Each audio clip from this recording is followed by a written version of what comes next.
안녕하세요. 크리스찬 독서실입니다. 오늘은 유태영 박사님의 기도 인생 두 번째 시간입니다. 제2장 삶 속에서 가까워진 기도. 나에게 따뜻한 담요가 되어주신 하나님. 이게 뭐지? 그날도 변함없이 어린 나는 새벽 기도를 드리고 있었다. 무엇이든 한번 시작하면 끝까지 지키는 편이라 한번 시작한 새벽 기도도 빼먹지 않고 계속했다. 추운 겨울에는 새벽 기도 가는 길이 고통스러웠다. 예배당에 들어가서 기도할 때도 온몸으로 파고드는 추위를 견딜 수가 없었다. 어찌나 추운지 이가 서로 부딪히며 소리를 내서 다른 사람들을 방해할까봐 걱정이 될 정도였다. 내의도 못 입은 채 솜을 넣은 바지 저고리로 매서운 겨울바람을 맞고 났으니 아무리 몸을 구부려 열을 모아보려 해도 도무지 추위가 가시지 않았다. 그런데 어느 순간 온몸이 따뜻해졌다. 누가 나한테 담요를 덮어준 건가? 나는 너무나 궁금하여 감은 눈을 뜨고 싶었다. 하지만 기도하러 와서 다른 데 눈 돌리면 안 된다는 생각에 다시 기도에 집중했다. 어쩌면 전도사님이 미국에서 구호물자로 받은 담요를 살짝 덮어주고 가신 건지도 모른다는 생각이 들었다. 당시 우리 교회에는 미국 교인들이 보내온 구호물자들이 있었는데 담요도 그중 하나였다. 기도가 끝나면 전도사님한테 가서 감사의 인사를 드려야지 하고선 더 열심히 기도에 매달렸다. 얼마나 기도를 했을까. 기도를 마무리하고 눈을 떴는데 내 몸에 덮여 있어야 할 담요가 보이지 않았다. 아니, 그새 없어진 거야? 어디 갔지? 나는 어두운 예배당 안에서 담요를 찾아 이리저리 손을 뻗어 보았다. 그런데 담요는커녕 천조각 하나도 보이질 않았다. 그때 문득 이런 생각이 들었다. 아, 이게 성령 체험인가? 성령님이 나를 꼭 안아주신 거였나? 성령님은 추위 속에서도 간절한 마음으로 두 눈 감고 기도하던 나를 따스하게 감싸주셨던 것이다. 기도에 집중할 수 있도록 나를 꼭 안아주신 성령님의 체험은 그 어떤 것보다 신비롭고 나의 가슴을 벅차게 만들었다. 그 따스함은 담요 이상이었고 마치 갓난아이가 어머니의 품 안에서 느끼는 아득함 같은 것이었다. 추위를 녹이는 따스함이 아니라 환경과 공간을 넘어선 절대적인 평온이었다. 전도사님 말씀대로 하나님은 그 누구보다 나를 잘 아시는 분임을 확신할 수 있었다. 하나님께서는 내게 가장 절실한 순간, 가장 필요한 것으로 그분의 살아계심과 돌보심을 알려주신 것이다.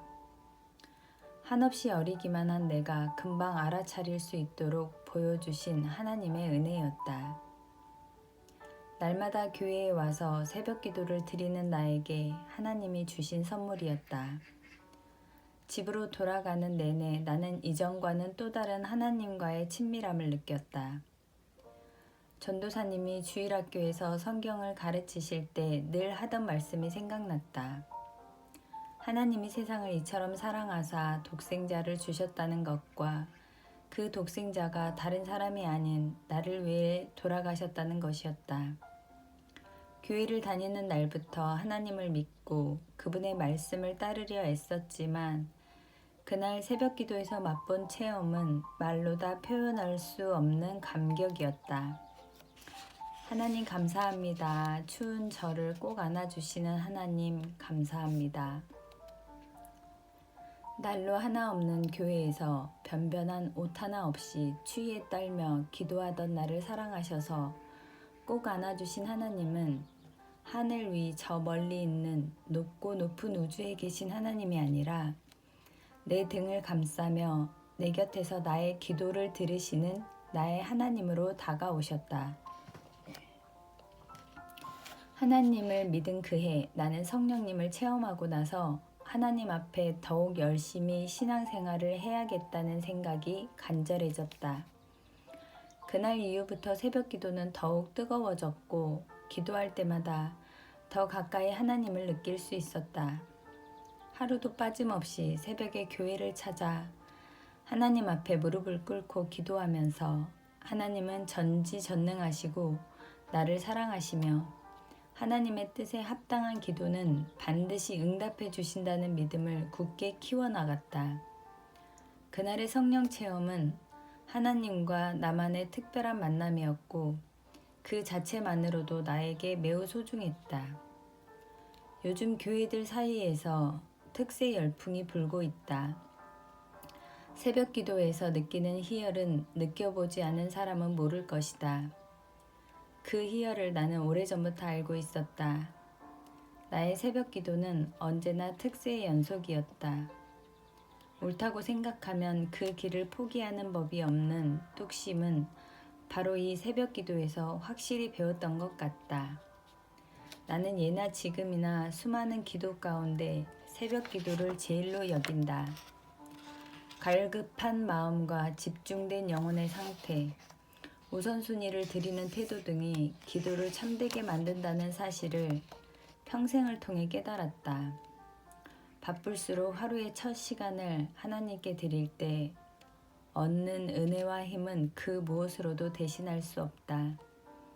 나는 그날의 새벽 기도에서 가진 성령 체험을 나만의 비밀로 간직하고 있었는데 나중에 알고 보니 그 교회에서 나처럼 성령 체험을 한 아이들이 꽤 많았다. 방언을 하고 귀신이 떠나가고 병이 낫는 기적은 없었지만 교회는 나날이 부흥했고 주일학교 아이들도 점점 늘어갔다. 전도사님은 늘 교회를 위해 기도하셨고 주일학교 아이들도 전도사님께 배운 대로 간절히 기도하며 진지한 마음가짐으로 예배에 임했다. 인생에서 가장 즐겁고 행복해야 할 어린 시절을 힘겹고 고생스러운 환경에서 보내야 했던 어린 아이들에게 하나님은 다정한 친구로 때로는 인자한 아버지로 다가오셨다. 그때의 주일학교 친구들은 나이가 들어서도 흉어물이 없는 가족이나 다름없는 존재들이다. 하나님이 나에게 주신 귀한 믿음의 친구들이다. 언젠가 인천 어느 교회에 특강을 하러 갔는데 그 교회 담임 목사님과 이야기를 나누다가 한 가지 놀라운 사실을 확인했다. 내가 어릴 때 다니던 청운교회 주일학교에서 목사가 27명이나 배출되었다는 것이다. 그 깊은 산속에 세워진 작은 교회가 창립 60여 년 만에 27명의 목회자를 배출한 것은 하나님의 큰 은총이자 선물이었다. 하나님은 나의 가정교사. 1952년 2월 1일 이날부터 나는 일기를 빼놓지 않고 쓰기 시작했다. 그것은 내가 예수님을 믿고 기도하면서 생긴 변화였다. 내가 교회에서 특강을 할 때나 신앙 간증을 할 때 사람들에게 이 이야기를 하면 다들 놀라워한다. 그러나 나에게는 너무나 자연스러운 변화였다. 1953년 3월 1일에 쓴 일기장에 보면 돈에 대한 나의 생각이 기록되어 있다. 항상 반성 속에 재물에 대한 죄악을 저지르지 않으려고 성실을 다하여 본다. 예산, 결산 등을 매월 또는 매년 정리하며 생활하는 것은 검약을 하는 좋은 방법이 되었다. 부모님도 품삯을 받아 가게를 알뜰히 꾸려나가셨고 자녀의 놀이도 아무리 작은 돈일지라도 함부로 써서는 안 된다는 것을 생활 속에서 철저하게 배웠다. 그래서 예산이나 결산이 무엇인지 일찍이 배웠고 누가 검사하는 것도 아닌데 매월 거르지 않고 금전 출납부 결산을 꼬박꼬박 해나갔다. 돈을 잘 관리해야 한다는 생각보다는 돈 씀씀이를 점검하면서 나의 생활을 반성하고자 했던 것이다. 비록 나이도 어리고 어려운 환경이었지만 경제관념이 올바르게 정립되어 있었던 것이다. 청소년 시절 나는 금전 출납부와 함께 일기를 잊지 않고 매일 써나갔다. 일기를 쓰면서 그날 하루를 떠올리고 또 내일 해야 할 것들을 계획했다. 무엇보다 중요한 사실은 일기를 통해 나의 기도가 응답되었는지 확인할 수 있었다는 것이다. 수많은 기도를 드려도 기도 응답을 받은 기억이 없다면 기도가 응답되었는지 확인하지 않은 탓도 있다. 매일매일 기도를 드리면서 하나님이 어떻게 그 기도를 응답해 주셨는지 하루도 빼놓지 않고 돌아보았기에 나는 하나님이 내 기도를 단 한 번도 잊지 않고 들어주신다는 것을 확신할 수 있었다. 초등학교 5학년 때 새벽 기도 중에 찾아오신 성령님의 체험을 굳게 믿는 이유도 바로 여기에 있다. 나는 그날 이후부터 철저하게 나를 점검하고 성장시켜 나가는데 최선을 다했다. 마치 큰 대회를 앞두고 기량을 갈고 닦는 국가대표 선수와도 같았다. 단 하루도 허투루 시간을 보내지 않았다고 자신할 수 있을 정도로 성령님은 나를 차근차근 준비시켜 주셨다. 이 모든 계획과 실천에서 가장 중요한 것은 하나님을 위해서라는 목표였다. 그 목표를 더 잘 이루기 위해서 나는 초등학교를 졸업하면서 공부에 대한 욕심이 생겼다. 내가 언제부터 공부에 관심이 있었는지 정확히 알 수는 없지만 내가 하나님을 위해 좀 더 큰 일을 하려면 반드시 공부해야 한다는 생각을 떨칠 수가 없었다. 아주 작은 부분이지만 돈을 사용하는 법을 기록하게 하신 하나님은 나의 시간을 그리고 나의 미래를 계획하는 법까지 알게 하셨다. 그 모든 것을 기도하는 동안 하나님이 하나씩 떠오르게 하시고 지혜를 주신 것이다. 나는 하나님과 함께 공부하고 질문하고 답변받고 하면서 나의 삶을 발전시켜 나갔다. 하나님이 나의 가정교사요, 생활지도사가 되어주신 것이다. 그리고 하나님은 그때나 지금이나 나의 영원한 멘토이시다. 나는 나뿐 아니라 모든 사람이 마음만 먹으면 하나님을 가정교사요, 멘토로 모실 수 있다고 확신한다. 하나님께 나아가 당신의 삶을 나누고 의논해보라. 시골길에 굴러다니는 돌멩이처럼 보잘것없던 나도 이끌어 주셨는데 당신의 삶을 어찌 이끌어 주시지 않겠는가. 18. 늦가기 중학생이 되다. 시골에서 자라서인지 내 꿈은 어렸을 때부터 조금 남달랐다. 보통 아이들은 아픈 사람들을 고쳐주는 의사가 되고 싶다거나 훌륭한 선생님이 되겠다고 하는데 나는 기도하면 할수록 농촌에 대해 많이 생각하게 되었다. 우리 집이 왜 가난한지, 아버지가 아무리 일을 열심히 해도 왜 머슴살이에서 벗어나지 못하는지 고민에 빠졌다. 왜 아버지가 새벽부터 열심히 일을 하시는데도 우리 가족은 끼니도 해결하지 못하고 굶어야 하는 걸까? 나는 초등학교를 졸업할 때쯤 그 고민에 답을 얻었다. 우리 아버지가 그토록 열심히 일을 해도 빈궁에 시달리는 것은 아버지가 못 배워서가 아니라 나라와 사회의 책임이라고 느낀 것이다. 그 답을 얻자 나에게 분명한 꿈이 생겼다. 바로 가난한 농촌을 발전시켜 잘 살게 하는 것이었다. 돈을 많이 벌어서 아버지, 어머니를 편안히 모시는 것보다 농촌이 변화 발전되어야 우리 아버지, 어머니 같은 분들이 행복하게 살 수 있을 것이라는 생각이 들었다. 농사에 대해 제대로 아는 것이 없었던 내게 하나님은 생각지 못한 큰 꿈을 갖게 하셨다. 우리 부모님을 잘 살게 해야지, 우리 청국면을 잘 살게 해야지라는 생각에서 더 나아가 우리나라 농촌을 잘 살게 하고 가난한 이 민족을 잘 살게 해야 한다는 사명감을 떨칠 수가 없었다. 전도사님에게 배운 기도의 원칙을 따라 늘 새벽 제단을 쌓는 동안 하나님은 자연스럽게 나에게 나라와 민족을 향한 마음을 부어주셨다. 나는 매년 1월 1일에 1년 계획을 세우고 매월 1일에는 그달 계획을 세웠다. 또 월말과 연말에는 반성문을 썼다. 이렇게 나의 꿈은 언제나 구체적인 계획과 함께했다. 꿈을 이루기 위해 먼저 계획을 세우고 반드시 실천했으며 하루하루 부지런히 조금씩 준비하고 노력했다. 나를 인도하시는 하나님께서는 어린 소년이 도저히 이룰 수 없는 목표 앞에서 한 번도 좌절하거나 포기하지 않도록 철저하고도 지속적으로 나의 삶에 개입하셨다. 특히 끊임없이 질문을 하게 하셨다. 농촌을 잘 살게 하려면 뭔가 힘이 있어야 할 텐데 그것이 무엇일까? 하지만 아무리 생각해도 어떠한 힘이 있어야 하는지 감이 잡히지 않았다.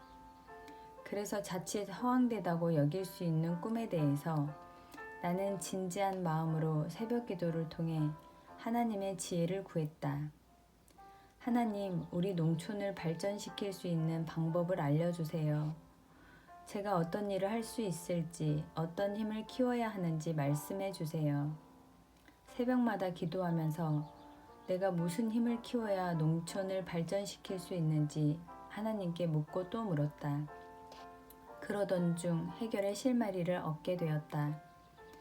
시골에서는 추석 명절이 되면 장터에서 씨름 대회가 열렸다. 우승한 사람에게는 부상으로 소 한 마리를 주었는데 우리 동네에 어느 누구와 붙어도 이기는 대단한 씨름 장사가 있었다. 말 그대로 힘이 장사였다. 그 사람을 보는 순간 힘이란 어떤 것인지 좀 더 구체적으로 생각하게 되었다. 씨름을 이기는 힘은 소 한 마리였다. 그러나 가난한 농촌을 구하는 힘은 그런 힘으로는 역부족이었다. 다른 종류의 힘이 필요했다. 그 힘이란 첫째 권력이었다. 장관이나 대통령처럼 어떤 일을 앞장서 추진할 수 있는 힘이 있는 사람이 되어야 했다. 그것이 내가 생각한 첫 번째 힘이었다. 그렇다면 장관이나 대통령이 되어야 농촌을 발전시킬 수 있는 건가? 내가 어떻게 대통령이 되지? 대통령이 되려면 뭘 해야 하지? 당시 나는 초등학교를 졸업하고 중학교 진학을 못하고 있었다. 집안 형편이 어려워 학비 조달은커녕 당장 먹을 끼니도 해결할 수 없었던 시절이었다. 친구들이 다 가는 중학교도 못 가고 머슴살이를 하는데 내가 무슨 수로 대통령이 되지? 내가 생각해도 기가 막혔다. 차라리 중학교를 갈 수 있게 해달라고 기도하고 꿈을 바꾸는 게 나을지도 몰랐다. 머슴살이 하던 내게 권력은 너무 요연했고 소장농의 아들로 태어난 내게 장관이나 대통령은 언감생심이었다. 다음으로 생각해본 힘은 돈, 즉 재력이었다. 돈이 엄청나게 많으면 그 자체가 힘이 된다.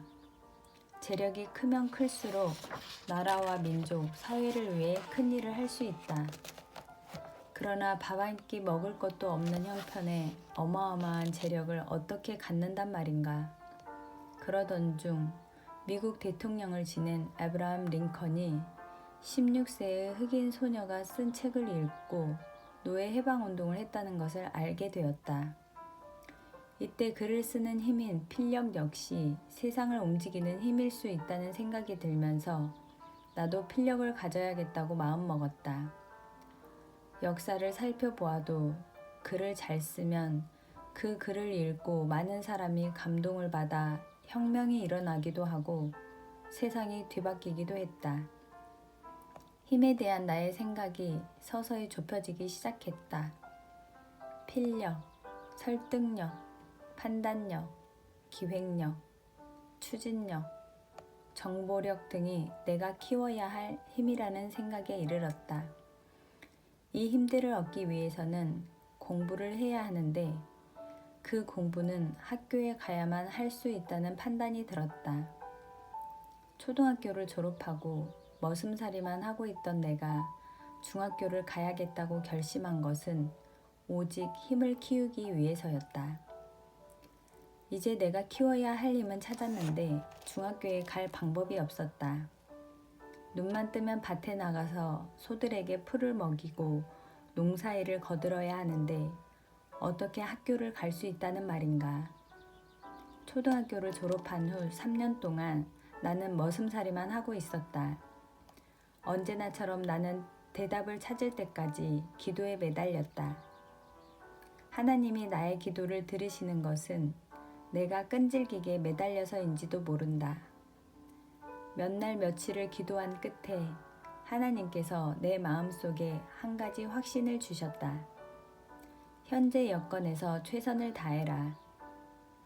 동네에서 둘째가라면 서러울 정도로 노력파인 나에게 하나님은 최선을 다하라고 하셨다. 그게 무슨 뜻인지 처음에는 잘 몰랐다. 최선을 다하라고 하시니 무조건 새벽에 눈 떠서 새벽 기도를 다녀온 뒤 지게 쥐고 들에 나가 일하고 아침 먹고 또 지게를 지고 나가 농사를 지었다. 그것이 내가 처한 현실이었다. 그러는 가운데 하나님이 말씀하신 현재 여건을 찾았다. 키우던 토끼 몇 마리를 장날에 내다 팔아 중학교 강의록이라는 책을 손에 넣게 된 것이다. 나처럼 중학교에 못 간 학생들이 공부할 수 있도록 돕는 참고서였는데 친구 광현이의 도움으로 알게 된 책이었다. 광현이는 요새 말로 나의 절친이었고 도청 소재지인 전주에 있는 중학교에 입학한 유복한 집 아들이었다. 나는 지게 속에 그 책을 넣고 다니며 들에서 잠깐 쉴 때나 길을 걸을 때도 읽으면서 손에서 놓지 않았다. 그 책을 다 외운다고 해서 중학교를 가는 것도 아닌데 그것이 내가 할 수 있는 최선이었기에 무조건 열심히 독학으로 중학교 과정을 공부했다. 그 다음 일은 생각하지 않았다. 오직 하나님의 말씀에 순종할 뿐이었다. 초등학교 때는 반장도 하고 전교에서 1, 2등을 하던 나는 중학교 과정을 독학으로 공부했다. 그때 내 나이 18이었다. 다른 한편으로는 하루도 거르지 않고 새벽마다 울면서 기도했다. 중학교에 가고 싶다고, 그래서 이 나라와 민족을 변화시키고 싶다고 하나님께 매달렸다. 18이나 먹은 녀석이 하나님께 눈물 콧물 흘리며 매달렸다. 그만큼 나는 공부할 기회를 얻고 싶었다. 하나님께서는 그렇게 흘린 나의 눈물을 어머니를 통해 닦아주셨다. 어머니는 우리 교회뿐 아니라 임시릅 내에서 열리는 각종 부흥 집회에도 빠지시는 법이 없었는데 마침 읍내에서 열리는 군내 재직연합회에서 국회의원인 엄병학 장로님 댁에 갈 기회가 있었다. 그 댁에 초대를 받아 식사 대접을 받은 어머니는 아무런 사심 없이 장로님과 사모님에게 내 이야기를 꺼내셨다. 그런데 엄병학 장로님과 사모님이 나를 보고 싶다고 부르신 것이다. 기도하는 어머니에게 하나님께서 그때 할 말을 가르쳐 주신 것이다. 하나님은 어머니도 나도 상상조차 못한 뜻밖의 방법으로 나에게 길을 열어주셨다. 나는 그 다음 날로 장로님 댁에 갔다. 당시 장로님에게는 10살, 8살 된 두 자녀가 있었는데 나를 좋게 보시고 두 아이의 입주 가정교사로 채용하셨다. 그렇게 얻은 기회는 하나님만이 마련하실 수 있는 최적의 방법이었다. 태어나서 처음으로 나만의 방이 생긴 것은 물론 숙식과 학비까지 다 해결되었다. 중학교 교복을 입고 동네를 걸어가던 친구들도 더 이상 부러워할 필요가 없었다. 그런데 막상 집을 떠나려고 하자 마음이 편치만은 않았다. 부모님과도 떨어져야 하고 동생들도 걱정이었다. 가정교사로 가면 잘 먹고 잠도 따뜻하게 자겠지만 나 혼자 잘 되기 위해 떠나는 것 같아 내내 마음이 불편했다. 태영아, 하나님께서 널 인도하시는가 보다. 가서 잘해라. 어머니는 연방 눈물을 닦으시며 나를 배웅해 주셨다. 어머니가 건강하기를 기도하며 나는 작은 보따리 하나 달랑 들고 읍내 엄병학 장로님 댁으로 들어갔다. 엄 장로님의 도움으로 나는 중학교 편입시험을 보는 기회를 얻었다. 장로님은 내 시험을 위해 학교 교장 선생님에게 전화를 거셨고 모든 일이 일사천리로 진행되었다. 그것이 무척이나 신기하고 감사했다. 그렇게 해서 나는 18살에 중학교 3학년으로 편입했다. 책이 헤어질 정도로 보고 또 본 중학교 강의록으로 중학교 과정을 다 마쳤기 때문에 모든 시험을 90점 이상 받았고 실력을 인정받아 입학이 허락된 것이다. 그때 얼마나 감사 기도를 올렸는지 모른다. 꿈에도 그리던 교복을 처음 입던 날, 다른 아이들에 비해 나이도 많고 지나온 세월에 눈물이 울컥 나기도 했지만 나는 무엇보다 하나님에게 불가능이란 없음을 깨달았다. 하나님께 능치 못한 일은 하나도 없었다. 장로님 댁 두 아이들이 학교에서 돌아오면 같이 놀아주고 공부도 가르치면서 순간순간 시골집 동생들이 생각났다. 밥은 먹고 있는지, 일만 하느라 다들 고생일 텐데 어디 아픈 데는 없는지 걱정이 끊이지 않았다. 그러나 오랜 시간이 흐른 뒤에도 나에게 이렇게 길을 열어주신 것처럼 하나님은 우리 가족을 놓지 않으시고 끝까지 돌보아 주실 것을 믿으며 새벽마다 기도했다. 어떻게 시작한 중학교 생활인지 누구보다 잘 알기에 나는 단 1분 1초도 게으름을 피우지 않고 공부에 최선을 다했다. 힘들 때마다 하나님께서 내게 현실 여건에서 최선을 다하라고 하신 말씀을 기억했다. 그 결과 나는 늘 전교 수석을 놓치지 않았다. 교회 생활도 열심을 다해 주일학교에서 아이들을 가르쳤다. 아무것도 모르던 나에게 시간을 관리하고 목표를 세우는 것까지 일일이 가르쳐 주신 하나님을 그 아이들에게도 소개하고 싶었다. 그때부터 나는 늘 아이들과 함께 있는 것이 좋았고 어린 아이들에게 꿈에 대해 이야기하면서 보람을 느꼈다. 새벽종을 치며 하나님과 온전히 교감하다. 입주 가정교사로 중학교를 다니면서 나는 임시릅 교회에 다녔다. 주일학교 교사를 하면서 교회에 점점 정이 들고 새벽마다 기도도 빠지지 않았다. 새벽 기도를 갈 때마다 교회 종치는 소리가 들렸다. 시골에 살 때는 동네에 시계가 몇 개 없어 시간 개념이 없었다. 게다가 유일하게 있던 우리 교회에서도 종을 치지 않아 새벽 기도 때마다 몇 시인 줄도 모르고 갔다. 하지만 읍내로 나와 보니 시계가 여기저기 많았고 새벽이면 일정한 시간에 맞춰 교회에서 종소리가 울려 퍼졌다. 나는 그 종을 치는 사찰 집사님이 따로 계시다는 것을 나중에야 알고 언젠가 나도 꼭 한번 그 종을 쳐보고 싶었다. 그러던 어느 날 교회에 새벽 종소리가 나지 않아 웬일인가 하고 종각 밑에 서 있는데 목사님이 오셨다. 목사님, 오늘은 왜 교회 종을 안 치나요? 교회 종을 치는 사찰 집사님이 독감에 걸려 종을 못 치신단다. 그러고는 목사님이 뒤늦게 교회 종을 치러 하셨다. 잠깐만요, 목사님. 제가 교회 종을 쳐봐도 될까요? 중학생이지만 나이도 있고 농사일도 오래 한 터라 종을 칠 만한 힘은 충분했다. 목사님은 종치는 요령을 나에게 가르쳐 주셨고 나는 배운 대로 속으로 숫자를 세며 종을 쳤다. 팔이 아프기는커녕 그보다 더 뜻깊은 일이 있을까 싶었다. 그리고 매일 종을 치고 싶은 마음이 들었다. 다음 날도 종을 치고 싶어 눈을 뜨자마자 교회로 냅다 달렸다. 집사님이 벌써 오셨으면 어쩌지? 좀 더 치면 좋겠는데. 하나님은 내가 얼마나 종을 치고 싶어 하는지 다 알고 계시다는 듯이 무려 일주일 동안이나 집사님을 꼼짝 못하게 하셨다. 그 덕분에 나는 집사님 대신 임시로 종치기를 계속할 수 있었다. 나중에 그 집사님은 나의 마음을 아시고 그 일을 양보해 주셨다. 작은 일에도 최선을 다하는 것이 하나님을 기쁘시게 하는 것임을 알기에 나는 종치는 일도 최선을 다했다. 종을 치면서 내 마음도 기뻤고 교회 종치는 일은 나의 하루 일과 중 단연 1순위였다. 땡그렁. 정확히 시각을 알리는 종치기의 사명을 생각해본다. 그리고 정확한 그 시각이 누군가에는 고요의 순간일 테고 또 누군가에게는 가슴 설레는 기적의 순간일 것이다.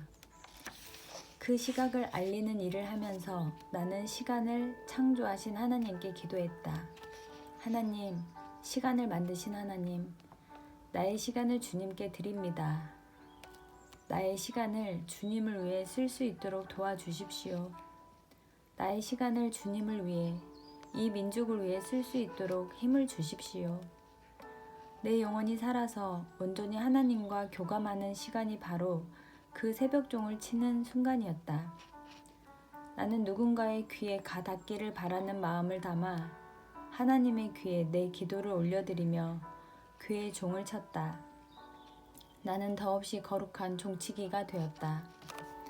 아무것도 때묻지 않은 새벽의 고요함 속에서 맛보는 충만한 은혜는 새벽종을 쳐본 사람만이 알 것이다. 하나님은 부모님과 떨어져 있는 나의 외로움을 채워주셨고 남의 집에 기거하며 두고 온 동생들을 염려하는 나의 마음을 다독여 주셨다. 그리하여 온전히 하나님만으로 가득한 하루를 시작할 수 있도록 에너지를 주셨다. 종을 치는 일은 어찌 보면 지극히 작은 일에 불과했다. 그러나 적어도 나에게 그 일은 하나님과 온몸으로 마주서서 마음껏 소리치는 고백이요 찬양이었다. 하나님 감사합니다. 저 잘 지내고 있습니다. 하나님 감사합니다. 실력을 잘 키우고 있습니다. 고향 떠난 자식이 아버지에게 편지라도 쓰듯 전력을 다해 땡땡 땡그렁 땡땡 땡그렁 종을 울렸다. 어둠 속에 있던 내 인생에 빛을 주신 것처럼 많은 사람이 깊은 잠에서 깨어나 빛 대신 주님을 믿게 해달라고 기도하고 또 기도했다. 생존에서 벗어나 인생을 꿈꾸게 하신 하나님, 하루하루를 벗어나 미래를 계획하게 하신 하나님께 나의 시간을 아낌없이 드렸다. 비가 오나 눈이 오나 바람이 부나 하루도 빠지지 않고 새벽녘 정막 강산에 울려 퍼지는 종소리를 듣는 즐거움은 아무나 느껴볼 수 없는 일이다. 하나님은 종을 치는 나에게 더 큰 꿈을 갖게 하셨다. 힘을 키우기 위해 공부해야 한다는 생각을 주시고 중학교까지 보내더니 이제는 공부에 좀 더 매진해야 한다는 확신을 주셨다. 다음 단계는 고등학교 진학이었다. 그 꿈을 하나님께 더 맑고 더 깊은 기도로 올려드리고자 나는 새벽마다 있는 힘껏 종을 울렸다. 하나님은 불가능해 보였던 제 모든 기도를 들어주셨습니다. 이제 더 공부하고 싶은데 길을 열어주십시오. 하나님을 위해 더 공부하게 도와주십시오. 하나님이 나의 기도를 어떤 방법으로 들어주실지 궁금해하거나 의심하지 않았다. 하루를 하나님께 기도하는 것으로 시작한 것처럼 그 어떤 두려움이나 염려 없이 고등학교 진학 문제를 하나님께 내어 맡겼다. 주일학교 전도사님은 늘 우리에게 전심으로 기도하면 하나님이 응답해 주신다고 하셨고 나는 하나님께 가난에 찌들린 이 나라와 농촌을 발전시키고 싶다고 기도했으니 걱정할 것이 없었다. 별빛 속에 빛나는 주님, 어두운 새벽에 말씀하시는 그 주님이 바로 지금까지 나를 인도하셨기에 지금도 나는 가끔 시골에 갔다가 새벽 종소리를 들으면 18 유태형으로 돌아간다. 누군가 하나님과 즐거운 대화를 나누고 있구나. 마음을 담아 길고 긴 기도를 올리고 있구나 생각하면서 말이다. 새벽마다 종을 치던 그 무렵 전교생이 운동장에서 조회를 했는데 교장 선생님의 훈화 가운데 특별히 기억나는 말씀이 있었다. 학생 여러분, 요즘 이른 새벽에 교회 종소리가 나는데 그때 일어나 공부하고 있습니까? 누구는 이른 새벽에 일어나 종을 치는데 그때까지 잠자리에 있으면 안 됩니다. 부지런해야 합니다. 일어나 공부해야 합니다. 그 말씀을 들은 나는 교장 선생님, 그 종은 바로 제가 치고 있습니다. 라고 속으로 외쳤다. 마음 가득히 뿌듯함이 올라왔다. 그리고 나에게 새벽마다 일어나는 부지런함을 주신 하나님께 한참 동안 감사의 기도를 올렸다. 감사합니다.